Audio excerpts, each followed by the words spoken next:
So இது பாருங்கள், இது நல்லா கரெக்டாக பார்த்து வாசிக்கணும்.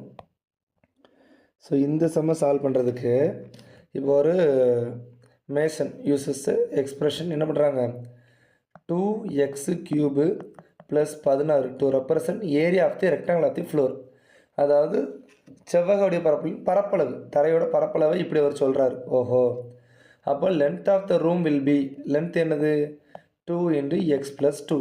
எனக்கு என்ன தெரியும், area equal to length into பிரெத்துன்னு எனக்கு தெரியும். அது அப்படியே சைடில் இருக்கட்டும். இன்ட்டு பிரெத் பி இருக்குது, ஆனால் பி தெரியணும். ஆக்சுவலாக பி தான் கேட்டிருக்காங்க, அதான் எக்ஸ்ன்னு கொடுத்துருக்காங்க. வாட் இஸ் வித்து இல்லைனா பிரெத் அதான் கேட்டிருக்காங்க. ஓகேவா, அப்போ நான் என்ன பண்ணுறேன், இதில் ஒரு 2 காமனாக இருக்குல்ல, 2 காட்டா x³ + 8 ஈக்குவல் டு 2 × x + 2ன்னு வருது. 2 ஒட்டையும் கட் பண்ணிடலாம். இங்கே என்ன இருக்குது, இங்கே வித்து இருக்குது, வித்துன்னு போட்டுக்கோமா, இங்கே வித்தான் கொடுத்துருக்கான், டபுள்யூன்னு போட்டு வைப்போம். ஓகேவா, சரி. இப்போ என்ன நடக்குது, இது நான் என்னென்னு பார்க்கணும். இது வந்து x³ + 2³ வச்சுக்கலாமா.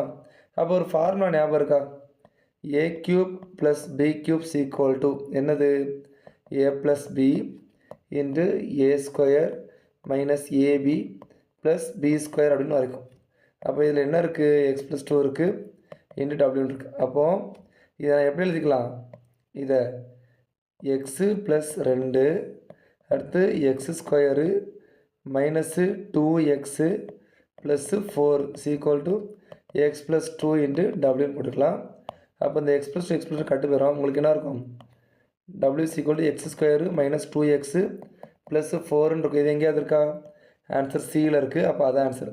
அப்போ இதை சால்வ் பண்ணி நீங்கள் படிக்க வேண்டியது இந்த a³ + b³ ஃபார்முலா. ஓகேவா, இதை மட்டும் தெளிவாக படித்து வச்சுக்கோங்க.